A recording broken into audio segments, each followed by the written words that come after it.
Hello, my dear friends. How are you doing? Hope you are having an amazing day and not having to deal with drama. Ready for new stories I have for you today? Let's go to the first one. Buckle up, as it's a long one, and don't forget to listen to the end of the story to hear my insights. Enjoy the stories, guys, and please like and subscribe. And of course, don't forget to leave a comment. Ella is the daughter of a dear friend of mine, who I will call Mary. Mary and I have been friends since secondary school. Although we had less contact during college, during her studying abroad, we remained close. At Mary's and her husband's Tom wedding, I played an important role. When Ella was born, I was made godmother. When my twins were born, Mary became godmother to my daughter.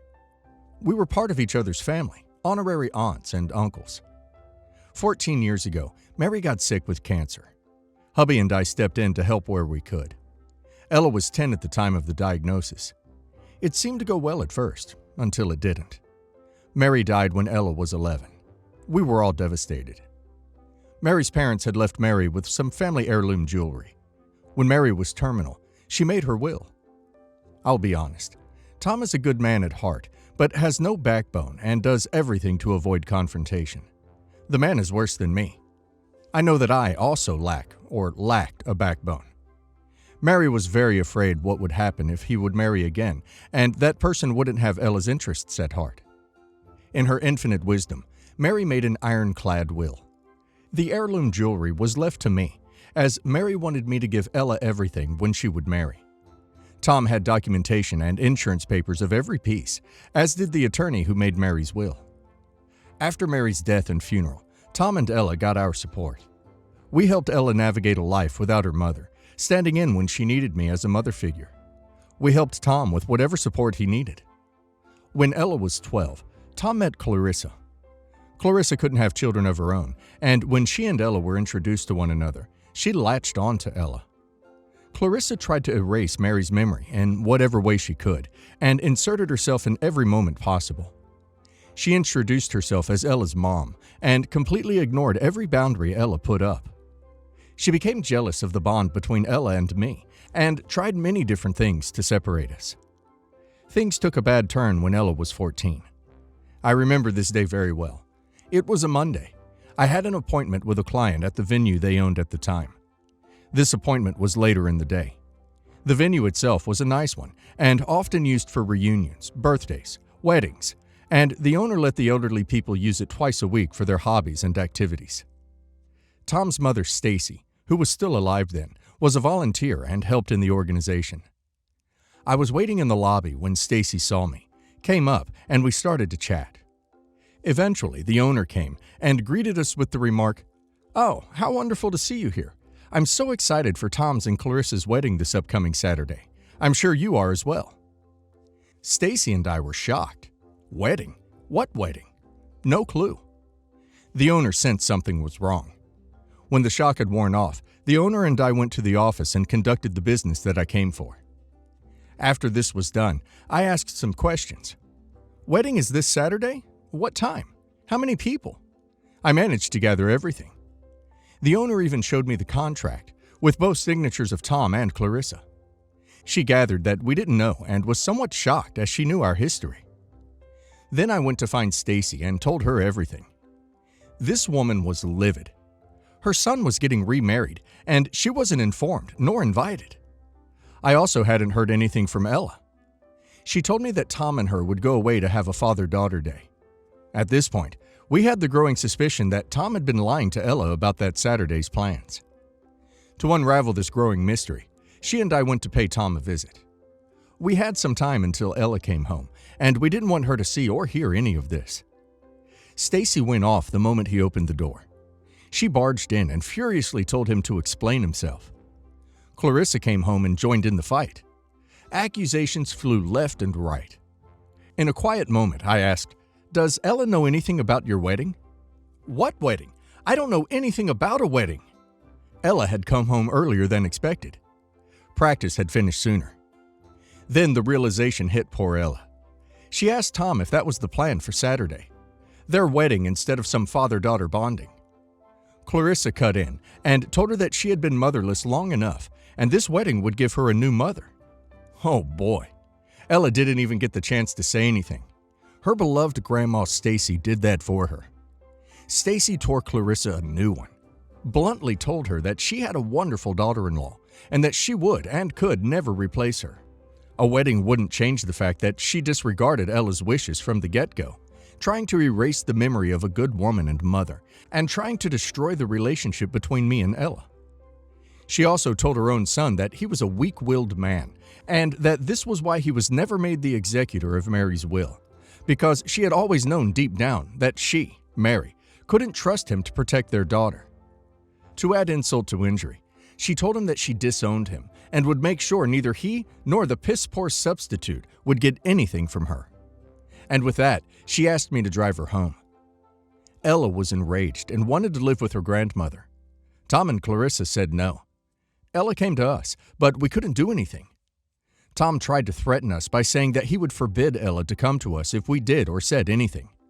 Hubby laughed in his face, asked if he was Clarissa's lapdog now, and said that we don't need to do anything to damn him or Clarissa in Ella's eyes, as we couldn't do a better job than they were doing themselves. Ella became silent in the next couple of days. They became the talk of the town. Stacy had told a lot of people what was going on. People do love drama. So Saturday rolls around. Our children had their prearranged sleepover with some relatives, something that we saw as a blessing in disguise. We were nervous. We decided to go to Stacy as we figured she was just as anxious. At 11:30 a.m., Tom called us in a fury, asking where Ella was. We had no idea what he was talking about. After some back and forth and us telling Tom to stop the legal threats, we got the story. Apparently, Clarissa had bought Ella a dress for the wedding. Absolutely not Ella's style. But hey, it's not like Clarissa ever listened to what Ella told her. Ella had taken it upon herself to buy a black dress and shoes as if in mourning. She had managed to sneak in the dress, and when asked for privacy to get changed, she spilled some drink on the dress Clarissa got her, then put the black dress on. But she didn't stop there. Clarissa hadn't put on her wedding dress yet. She had booked a room which had something like a sliding wall, separating two rooms, each with their own beds, vanity, etc. She had stored her wedding dress in the front room, and she was in the other room where the hair makeup stylist was busy doing the hair and makeup of the blushing bride. Ella sneaked in and put itching powder in Clarissa's dress. Then she left the room as quietly as she had come. Tom flipped his lid when he saw his daughter. Ella couldn't care less, showed him the dress Clarissa gave him, and sat at the front of the venue. When Clarissa saw her, she seemed very angry, but focused on ceremony. She was visibly uncomfortable and kept pulling her dress and scratching. When the famous line of "Object now or forever hold your peace" was said, Ella made her speech. The owner later called and told us what was said. Ella spoke her mind about what Clarissa had done and not done, how Tom had failed her as a father, and that Clarissa would never be her mother, alongside some other things. Then she left the venue. Tom tried to call Ella, but she was ignoring his calls. Stacy managed to contact Ella and picked her up. Afterwards, she called Tom, basically saying her granddaughter would spend the rest of the weekend at her house, and she would bring Ella home Sunday evening. Ella was silent, but had a look of satisfaction on her face. We hugged a lot and told her she's always welcome at our home and that she was loved. Sunday evening, Stacy takes Ella back home. According to Stacy, Clarissa looked like a slice of raw steak due to her scratching herself. Clarissa started to freak out the moment they entered the house, screeching at Ella about "You ruined our wedding. This was out of line." And my personal favorite, "How could she do this to her mother?" Oh, how I wish I could have seen this myself. When those words left Clarissa's lips, Stacy slapped her and told Clarissa that she would never utter those words to Ella ever again. She wasn't her mother, and her spreading her legs for her son wouldn't change that fact. Stacy read them the riot act, telling them that if they even thought of barring her and me and hubby from Ella's lives or make Ella's life more difficult, she would make their lives hell. Then she left. Tom and Clarissa didn't try anything until Stacy died when Ella was 16. She kept her word, disowning her son. He only got what the law allowed him. The rest went to Ella. Since Ella was still a minor at the time of the will change, Stacy named 2 executors to make sure Ella got what Stacy left her. This included her apartment and some savings. Can you guess who those two were? Give yourselves a cookie if you think it was me and hubby. Did we know? Yes. Did we say anything to Tom and Clarissa before Stacy's passing? No. Did they lose their minds? Yes. Did we care? Absolutely not. Did they try to fight the will? Of course they did. Did it matter? Nope. Stacy had made sure that several independent doctors had declared her of sound mind before she made the will. Since Stacy had also given Tom his rightful inheritance by law, he couldn't do a damn thing. Tom called us after the court's decision to try and get us to give him the role of executor of the will, alongside Mary's belongings that she had given to me. He tried saying that as Ella's father and Mary's widower, he had more right to that role. We just hung up and he didn't try again.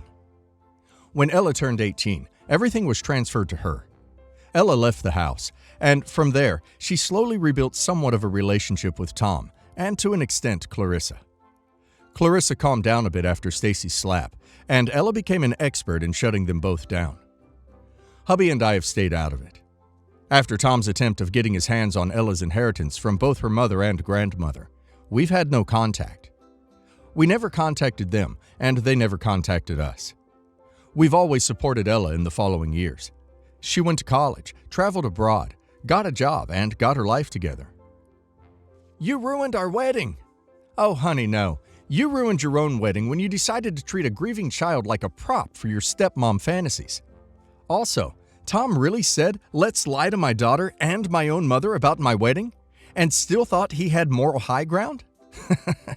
And Clarissa thinking a wedding ring makes her someone's mom. That's delusional with a capital D. And now let's hear the community's opinion. Ella is a legend. Itching powder in the dress? That girl has more spine at 14 than most adults I know. And Clarissa, calling herself Ella's mother after erasing every trace of the actual one? The audacity truly knows no limits. I'm so glad Stacy handed them both verbal and literal slaps of justice. Rip Queen Stacy.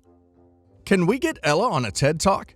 How to destroy your stepmother's wedding with zero regrets and maximum style. The black dress, the speech, the itching powder. She didn't just object, she annihilated them. Iconic behavior from start to finish. And bless the narrator and her husband for being the real parents here. I'm still not over the fact that Tom called asking to be executor of the will after trying to cut out his own daughter and sneak a wedding behind everyone's back. Bro couldn't even execute a simple conversation with his kid. A couple of weeks ago, I made a post about my unofficial daughter, Ella. I've read some comments, but instead of addressing them all separately, I'll comment in here. People seem to be skeptic about Ella buying her own black dress and shoes. Where did she get the black dress? Thrift stores were in existence 10 years ago. She went to our local one and managed to get one. Where did she get the money from? She had some birthday money and babysitting money. Babysitting money? Yes, she loved to play with my children, and under my or hubby's supervision, she would babysit. We could get things done while they had a blast. Or when the children were in bed, she would raid our pantry and fridge so we could have a night to ourselves. She also babysat a neighbor's child in this manner. Itching powder? Yes, itching powder. It was a thing at her school when all this went down. She had made herself some. Google existed 10 years ago, and used that on the dress. Why not damage the wedding dress? Stacy, hubby, and I told her that some things are not done, even when you are right to be angry. Hence the itching powder. The message was clear. The speech. A commenter said that this is taken very seriously. I know. There was an enormous falling out after the wedding, as people present had no idea what was going on. It cost them some friendships, and the reputation took a hit. To this day, I'm not sure what to think about it. Where did Ella live after the fallout? Since she was a minor with a living parent, she had to live with Tom and Clarissa. Clarissa did tone her behavior down a bit, but still had a problem with accepting some of Ella's wishes and boundaries. Also, Ella started following more extracurriculars outside school, stayed with us and friends when she got older, and took more babysitting jobs to earn cash. Back to the present day. As of today, Ella is 25. Hubby and I are so proud of her, and I know that Mary certainly would be as well. Ella has her degree and has secured a job. She's in a committed relationship with Jerome for over 5 years. They've come over regularly, and we absolutely adore Jerome. He and Ella treat each other as their priority, placing one another on a pedestal. Jerome is kind, has a great sense of humor, and is fiercely protective of Ella in the same manner that hubby is towards me. The children jokingly ask if he was related to hubby, as they have the same character. They are freakishly alike. Jerome laughs at that because he is of African descent. The children think his skin color is a nice mix of dark and milk chocolate, and they love it, and him, as they would an older brother. We've met his mother. Father's not in the picture, and we've become friends. She is a lovely and amazing woman. Just like Ella, Jerome and his mother are part of our family. The relationship between Ella, Tom, and Clarissa is rocky at best. Clarissa has kept her head down most of the time, with some boundary-crossing behavior. Ella shuts her down every time she tries something that crosses a previously discussed boundary. They even managed to be respectful during Ella's graduation ceremony and party. After this long intro, I'll get to the drama and karma. Jerome was introduced to Tom and Clarissa a couple of years ago, and everything seemed all right. Now, Jerome knows everything about the relationship between Ella, Mary, Tom, Clarissa, hubby, and me. Although Clarissa has acted relatively calm, he has seen and heard things on his own, so he knows how Tom and Clarissa are. 5 months ago, he came by. He knows how important we are to Ella and how important she is to us. Ella has called us her other set of parents, honoring us. He told her how much he loved and adored her. Then he asked us for his blessing to marry her. He wanted to propose to Ella, but he felt he needed our blessing. Of course, we gave him our blessing. We all cried. Our children heard and decided to give him the protective sibling talk and gave him their blessing. More crying. He never had siblings, and he felt he got an entire family when he met Ella. We all swore to secrecy and offered our help in the proposal, if and when needed. Then he went to Tom and asked the same. He never asked Clarissa for her blessing because he didn't feel he needed it from her, due to the relationship between Ella and Clarissa and Ella's views on her stepmother. Tom and Jerome were initially home alone, but Clarissa came in at the exact moment where Jerome seemed to have said the words, "Can I have your blessing to marry your amazing daughter?" Clarissa seemed to have lost every sense of dignity, sanity, and everything. From what Jerome said later, it basically came to the following. 1. It was outrageous that he didn't ask her for her blessing as Ella's mother. 2. He never showed her the respect she deserved as his mother-in-law. For example, by bringing flowers like he did for me and his mother. 3. She said that she should be involved in the proposal and wedding planning, as this was her job as mother of the bride. She texted Jerome in the days that followed about proposal ideas alongside her involvement in these plans. Jerome paid no heed to this. What surprises us is that she didn't do anything to ruin the proposal. That might be because Jerome apparently warned her not to do anything to ruin that. Jerome proposed to Ella. She accepted, of course, and wedding planning is started. Another wedding! Happy we! The wedding planning. Every step of the way, Clarissa had to be there, and her opinion was needed, according to her. Why? Because she was the mother of the bride. Yeah, no lady. I buried that woman many years ago. You were the evil stepmother from Cinderella and Snow White, quadrupled into a mix of Ursula and Mother Gothel. But that's my opinion. Looking at venues, Clarissa had to be there and criticize everything, from location to the ambiance. The guest list? She had one already. Guess who was forgotten? Yes, me and my family. The flowers. Clarissa already had suggestions ready, and other suggestions were tacky and rubbish. The wedding cake. Clarissa decided it should be the same as hers when she wedded Tom, raspberry champagne. Note, Ella is allergic to several things. Certain fruits like raspberries are one of them. What on earth is wrong with her? Poop hit the proverbial fan as wedding dress shopping ended in disaster. Ella had not invited Clarissa to come, as she was sick of all of the comments and unwanted involvement. It was me, hubby, my children, Ella's mother-in-law, and 3 of her closest friends. A picture of Mary came with me, of course. Side note, why didn't Ella wear Mary's wedding dress? That was Ella's wish initially. When Tom and Mary got married, Mary borrowed her dress from a family member on her father's side. It was a thing in their family. The veil and jewelry were from Mary's mother's side of the family. Alas, when the dress was at another family member's house, the house burned down and the dress was lost. It was magical. Ella was wearing the one when Clarissa walked in. She was deeply insulted that she, as the mother of the bride, wasn't invited to this moment. She made a face at Mary's picture, but didn't say anything. The one thing she did right was being ecstatic how gorgeous Ella looked in the dress, admiring her and walking around her. So Ella was wearing the dress of her choice.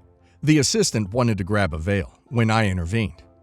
I proceeded to fulfill my promise to Mary. I took out Mary's veil and some pieces of jewelry, Mary's jewelry. The assistant helped place everything. It still makes me cry how amazing she looked. Ella said yes, and it made us all cry even more. That's the moment Clarissa lost it. She was spitting with rage at me. For what? For bringing Mary's things for the dress fitting of Mary's own daughter. By now, I should have acknowledged Clarissa as Ella's mother, and me dressing Ella in the jewelry and veil of a dead woman was an insult. More insults about me and Mary were thrown in my face. Ella, for once, could only cry. I truly am thankful that I have a backbone now. This horrid woman made Ella cry, something she swore she wouldn't do in this woman's presence. I looked Clarissa in the eye and, almost verbatim, said, "You were never her mother. You never will be. I helped bury her mother, a good woman and mother who died too soon. I was there in the years after, helping Ella navigate the road to womanhood, something Mary should have done. It was her that should have been there, not you. You saw Ella as a possession, something you could have and force your will on her. Your attempts to erase Mary's memory has only shown your own pathetic and narcissistic behavior. Your constant pushing and disregarding of boundaries has fractured something that could have been beautiful. You could have been a mother figure. Your tantrums are unwarranted, childish, and show you as the piece of trash you really are. Your jealousy of a dead woman, seeing her as a rival, is nothing more than pathetic and insane." I ended with the adapted phrase from Stacy. "You opening your legs for her father doesn't make you Ella's mother. Not now, not ever." Clarissa stormed out. My children applauded me, and eldest said something about a long overdue shiny spine. We laughed and managed to finish the appointment on a good note. My children contacted Jerome and updated him on what had happened, and sent him the video that my youngest had recorded. Soon after, Tom called me. This man, whose testicles were apparently still in Clarissa's possession, tried to ream into me for what I said to Clarissa. How awful I was for what I said, and throwing Mary in her face. I was having none of it. I told Tom that I was always polite and respectful before we went no contact, even though she had tried to remove me and my family from Ella's life. Was I cold? I won't deny that. I just didn't think Clarissa was worth the war that would undoubtedly have ensued if I had expressed my thoughts and opinions. Despite Clara's actions, I've kept my opinions to myself. We disliked the things she did and how she handled things. Never have I, nor hubby, said anything against Clarissa to Ella, not even after their wedding disaster.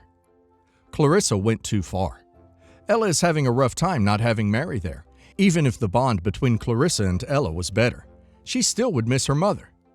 The mother who was in her life for over a decade and had fond memories of her.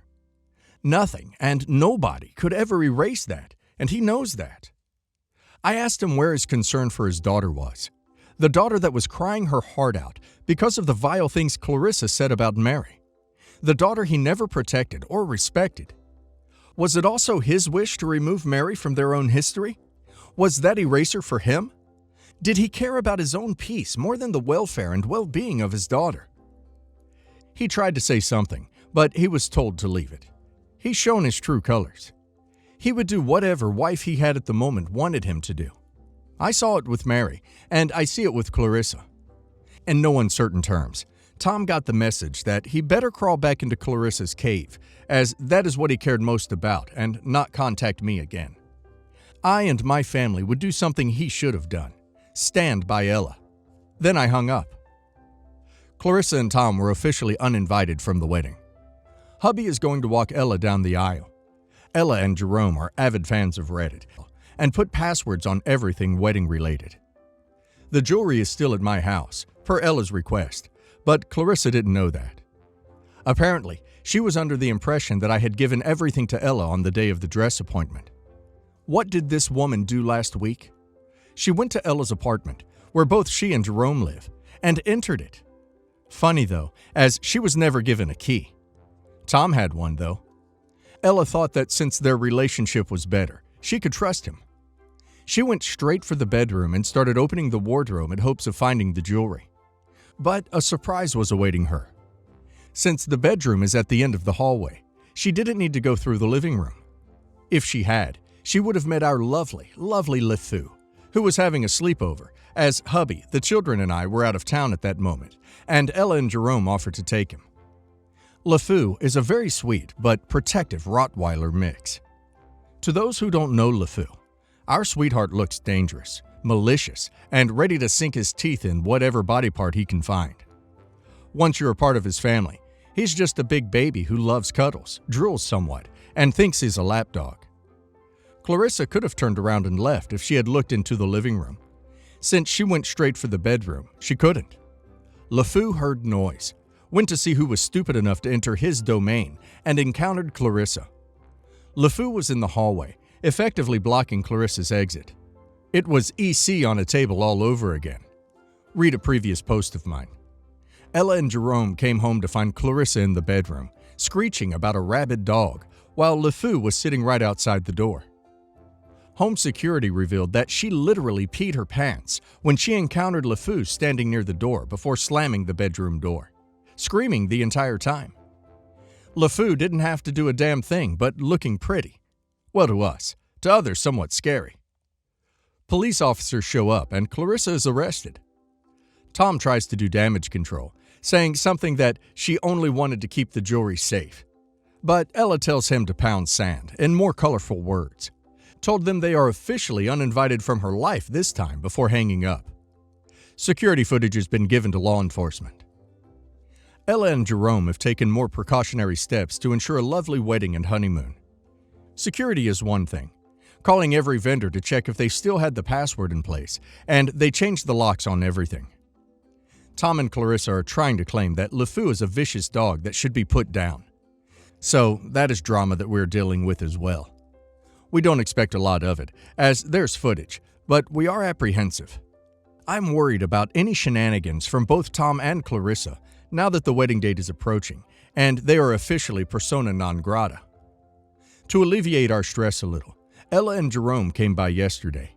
We opened a bottle of wine and watched a lovely show called Stepmom and the Wet Pants. I'll keep you updated of any proceedings.